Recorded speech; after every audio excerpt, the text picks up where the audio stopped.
저기 코레일 그 대표님, 지금 우리가 이제 오늘 이 자리에서 제일 뭐 국민들이 관심이 많을 것 같아요. 그 다원시스 문제에 대해서 얘기를 좀 해야 되는데요. 그 일단 납품 지연이 있지 않았습니까? 그 납품 지연이 있음에도 불구하고 3차 계약을 진행했거든요. 그렇죠? 그 문제에 대한 궁금증이 높고 3차 계약을 왜 체결했는지 또 의사결정 과정은 어떠한 것인지에 대해서 좀 말씀을 좀 해주시겠어요? 예, 그 2004년도 4월 달에 이제 3차 계약을 체결을 했는데 그 당시에는 다원시스 D사가 1차 계약분이 이제 150량인데 그때는 이제 100량이 들어오고 있는 상태였고요. 그리고 그 지체 부분에 대해서는 그때 당시에 이 D사도 한 16개월 정도 지체가 되어 있는 상태였고 W사도 약 16개월 정도 지체가 되어 있는 상태였고 R사 같은 경우에는 이제 그 36개월 지체가 됐는데 그거를 처리를 안 하다 보면 이게 이제 지체로 잡히지가 않는 그런 부분들이 좀 있었습니다. 그래서 그때 당시에는 이 3, 4 이렇게 모두 다 이렇게 좀 지체가 되어 있는 그런 상황이었고 그 차가 1차분이 이제 100량이 좀 들어온 상태여서 나머지 부분에 대해서는 이제 그 납품 능력이라든지 뭐라든지 이런 부분들을 뒤에 저희가 실사를 했습니다. 실사를 했는데 이 D사 같은 경우에는 1년에 한 240량 정도 그 제작 캐파가 제작 역량이 있는 걸로 판단을 해서 3차 계약을 해도 충분히 되겠구나 라고 해서 이제 계약을 체결한 그런 상황입니다. 그 철도국장님 어디 계세요? 제가 공항철도 만나보라고 했죠. 예. 그 비교해서 한번 말씀 한번 해보세요. 예. 지금 이제 방금 말씀하실 때 이제 150량 중에 100량이 들어오기 시작했다 하는데 사실 150량은 22년 11월까지 들어왔어야 됩니다. 근데 그게 24년에 들어오기 시작한 거고요. 그 다음에 이제 2차 계약이 제가 208량을 했는데 그거는 10% 20량밖에 안 들어오고 아직도 188량이 90%가 안 들어와 있는 상황입니다. 그리고 지금 방금 이제 다원시스 외에도 다른 업체들도 이렇게 지연이 있었다. 그런데 다른 업체들에 대해서는 저희가 다른 발주기관 통해서 만나보니까 이런 차량 자체가 못 들어오는 게 아니라 그 당시가 코로나여서 코로나 시절 때 외국산 부품들이 코로나로 인해서 잘 못 들어오는 상황. 그래서 일부 부품들에 못 들어오는 상황 이런 부분이었지 아예 지금처럼 90%인 188량이 안 들어오는 상황과는 다르다. 이런 말씀을 해주셨고요. 그리고 이제 방금 코레일 직무대행께서는 우리가 24년 4월에 3차인 116량을 계약을 할 때 충분히 상황을 살펴봤다 하시는데 제가 좀 상황을 살펴보니까 다원시스의 정읍 공장이 2023년 5월부터 2024년 3월까지 거의 대부분이 30명, 40명, 60명 많아야 그리고 아예 0명 이런 때가 공장이 많았습니다. 근데 저는 코레일의 그 제작 공정 감시 관리하는 팀들이 나가 있습니다. 각 공장에 몇 명. 근데 그분들이 봤으면 충분히 그 공장 상황에서 원래 12량만 제작을 해도 100명 이상이 있어야 되고 아까 얘기 들어보면 20량씩 월별로 제작하려면 140명 이상이 있어야 되는데 어떻게 3, 40명이 있고 어떤 때는 0명이 있고 이런 상황에서 24년 4월에 1년 동안 그 공장에 사람이 거의 없는 상황에서 했는지 저는 궁금하고요. 그리고 실제 이제 저희가 22년, 23년 그 발주를 했던 기관들을 좀 만나보니까 이미 다원시스 사태가 21년부터 상당히 심각해져서 당시에는 어떤 그 납기 지연이 이미 많이 발생하고 있었고 또 고장도 많이 발생하고 있었고 그리고 받은 돈을 지체상금으로 낼까봐 잘 안 들어가고 있었다 이런 지적도 많았습니다. 그래서 그 상황을 충분히 22년부터 많이 공유하고 있던 상황에서 왜 코레일에서는 그 상황을 고려하지 않고 그리고 또 그 공장이 한 1년 동안 제대로 된 운영이 되지 않는 상황에서 그런 부분들을 조사하지 않고 계약을 했는지가 저는 궁금합니다. 그 지체 부분에 대해서는 사실상 좀 계약 방법, 계약 방법이라든지 뭐 이런 부분들도 이번에 그래서 좀 용역을 지금 시행을 해야 될 것 같고 지금 시행 중에 있습니다. 이 협상해양 계약하고 2단계 동시 입찰 이 두 가지 중에 이제 하나를 하고 있는데 지금 대부분 협상해양 계약은 사실상 우리 코레일이 생기고 나서는 3번 정도밖에 하질 않았습니다. 30몇 번 중에 대부분은 그래서 이제 그 가격에 의해서 하다 보니까 이 계약의 경우에는 R사가 이제 좀 예가 초과로 해서 아예 이제 떨어져 버렸죠. 떨어져 버렸습니다. 그러다 보니까 아예 그 진입 자체가 안 되고 W사 같은 경우에는 이제 기술평가에서 실적이 좀 없다 보니까 그렇게 된 부분들이 있고 그래서 이 계약 과정상의 좀 이런 제도상의 좀 허점 부분도 이번에 반드시 이건 좀 보완이 될 필요성이 좀 있을 것 같고요. 그래서 D사가 이걸 좀 낙찰을 받아서 어떻게 보면 좀 싼 가격에 낙찰을 받은 이런 부분들은 좀 해야 될 것 같고 그 실사 부분에 대해서는 그때 당시에 이제 저희들이 실사할 때 당시에는 이 영명은 아니었고 작업이 재개가 된 상태였습니다. 작업이 재개된 상태였고 이 정도면은 그 116량에 대해서 이게 좀 그 1, 2차분이 만들어지고 그 1, 2차분이 만들어질 때는 그 3차분에 대해서는 이제 설계가 진행이 됩니다. 설계는 기본 설계하고 상세 설계 부분이 약 1년 정도 진행이 되기 때문에 그거는 인건비 사업이니까 그 공장의 제작 과정하고는 조금 비켜날 수 있겠다 싶어 가지고 그렇게 이제 계산을 하다 보니까 2008년도에는 들어올 수 있겠다라고 우리가 판단을 한 겁니다. 제가 좀 추가로 말씀드리면 지금 이번에 저희가 이 ITX 마음을 도입하는 게 새마을호, 무궁화호 주로 이제 서민들이 출퇴근용으로 많이 쓰고 있는 차량들 474량에 대한 얘기입니다. 이게 2022년 말부터 23년 사이에 이제 150량, 208량 이렇게 들어오고 계속 들어와야 어떻게 보면 안전 문제라든지 편리 문제가 되는데 지금 노후화된 무궁화호나 이런 데를 계속 저희가 이제 정밀안전 진단에서 쓴다고는 하지만 여전히 그거는 많은 문제를 안고 있습니다.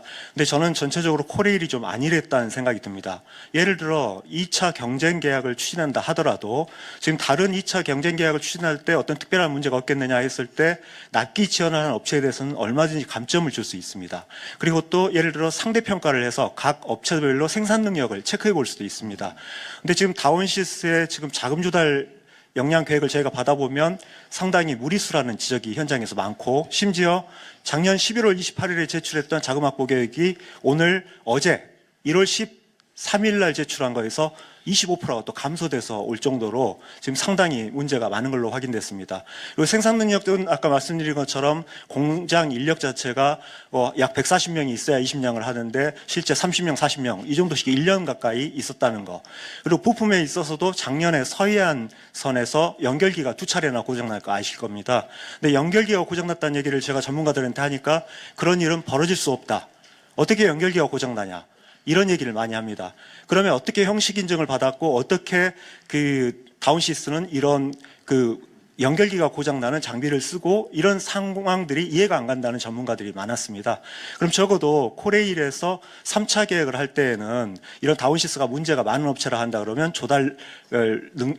자금 조달 역량 그리고 또 생산 인력 그리고 부품에 대한 그런 안전성 확보 그리고 전체적인 공정 관리 해줘야 되는데 지금 공정 제작 그 회사들과 이 코레일에서 나간 제작 공정팀이 얼마나 잘 협업을 해서 했는지 모르지만 1년 동안 거의 근무자가 그렇게 많지 않았던 상황까지도 코레일이 제대로 전달되지 않았다는 것은 저는 상당히 코레일이 아니라고 생각합니다.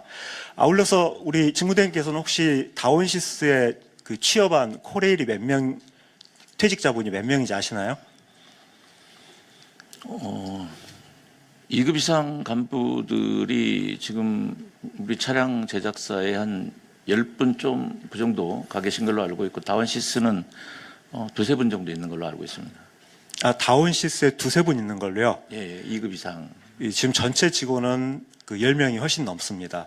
그래서 저희가 그걸 충분히 말씀을 드렸는데 아직까지 2급, 3급 이하. 예, 그러니까 전체 직원이요. 네네. 그래서 지금 이제 그런 상황 하에서 이제 부당한 영향력이 있었는지 여부는 향후 수사나 감사를 통해서 밝혀질 것입니다. 하지만 저희 국민들의 눈높이에서 볼 때는 이렇게 다운시스란 기업 하나에 코레일의 이런 분들이 퇴직자분들이 너무 많이 가 있고 이런 상황에서 아까와 같은 자금 조달 계획, 생산 인력 이런 모든 부분들이 제대로 체크되지 않으면서 어떤 부분이 추진된다는 거에 대해서 의구심을 가질 수 있을 겁니다. 근데 올해 또 지금 새로 이 120량을 하신다 그랬는데 그럼 120량 하실 때 어떤 점을 포커스를 두고 계십니까?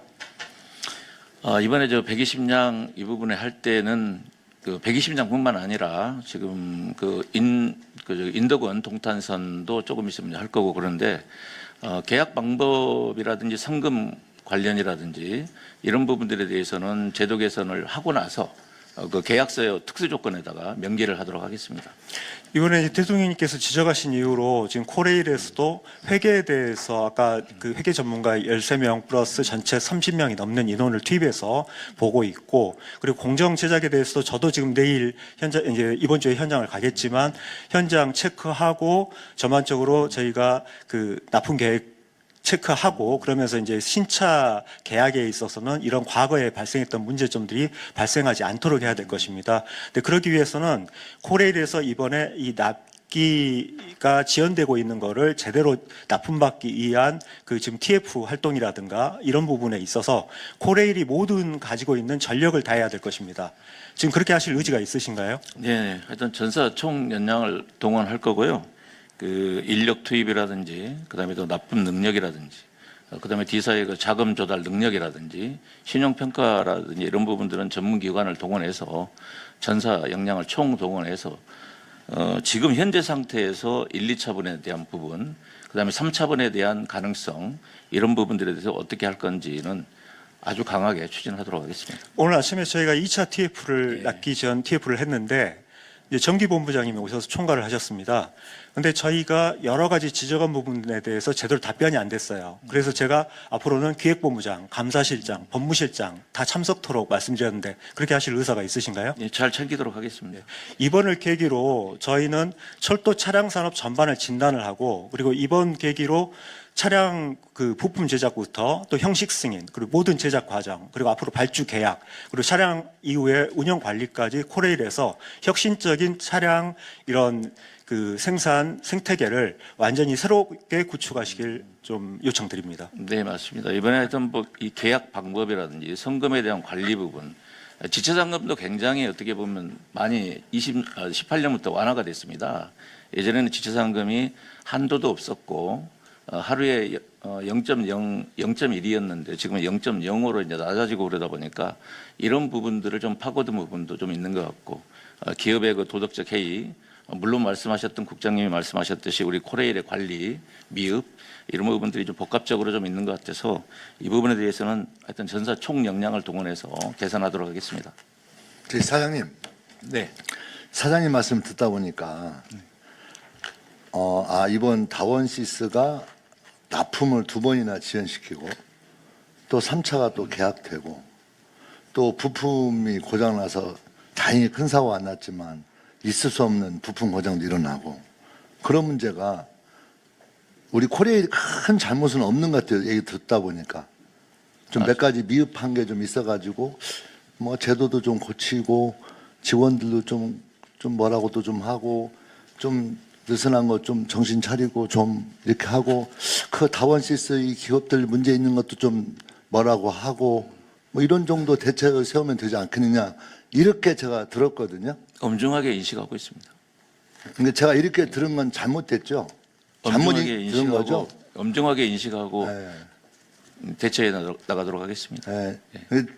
그럼 다시 이걸 그렇게 잘못 들은 거면 지금 현재 이 기차가 무궁화호 이런 기차가 노후화되어서 하루빨리 교체해야 되고 그걸 계속 정비에 쓰고 있지만 이게 하루빨리 교체하지 않으면 자칫 큰 사고가 날지 모르는 그런 상태에서 기차를 교체하는 사업이 코레일이 이러저러한 문제가 있어서 더군다나 기업에 이러저러한 문제까지 겹치니 이렇게 심각한 문제가 드러나게 되었고 그걸 얼마든지 중간에 조치를 취할 수 있었음에도 불구하고 제대로 조치를 취하지 못함으로써 더군다나 선급금까지 몽땅 주고 그 선급금이 어디에 쓰였는지도 확인이 안 되고 공장에 놀고 있으면 놀고 있는 것을 중간에 파악할 수도 있었는데 얼마든지 몇 년 이내의 기간 동안에 충분히 파악할 수 있는 기회가 있었음에도 불구하고 코레일은 이를 제대로 하지 못했다. 여기에 대해서 국민 여러분께 진심으로 정말 머리를 숙이고 사죄의 말씀을 드려야 된다. 우리는 그렇게 인식하고 있습니다. 네. 그래서 이렇게 되는 거죠. 네. 그래서 네. 전사 역량을 동원해서라도 기차 공급에 대해서 가능한 늦었지만 차질이 없도록 조치를 취해야 되겠고, 이번 다원시설 관련 문제에 대해서 확실히 전문가를 투입하고 직원들 투입해서 뭐가 문제 있었는지 보다 분명히 가려내고, 직원들이 그 회사에 입사해서 도대체 고레일 사장 말을 듣는지 그 기업 말을 듣는지 분간도 못하는 이 엄중한 상황에 대해서 직원들이 가능한 채용할 수 없도록 법규도 정확히 지키고, 아니면 법규를 확대해서라도 국민의 눈높이에서 이런 일이 벌어지지 않도록 통렬히 반성하고 제대로 마무리하겠습니다. 이거 하고 아까 사장님이 말씀하신 거하고 비교가 됩니까? 정부대행님? 장관님 말씀대로 하여튼 그 납품 지연으로 인해서 국민 여러분께 신차 서비스가 지연이 되고 이게 또 안전에 저해될 수 있는 그런 요인도 있고 통렬히 반성하고 있습니다. 이 부분에 대해서는 하여튼 국토부와 같이 지금 저속 납품 TF가 만들어져 가지고 철도국장님이랑 같이 하고 있는데 적극적으로 대처해 나가도록 하겠습니다. 빨리 국민들 불편이 발생되지 않도록 최소화될 수 있도록 코레일도 국토부와 같이 이걸 대응해 나가도록 하겠습니다. 예, 그렇게 좀 그런 입장에 서서 네. 그 국민들이 볼 때 우리 국민들이 철도를 너무나 이용을 많이 하고 있고, 우리 국민들에게 이제 뗄래야 뗄 수 없는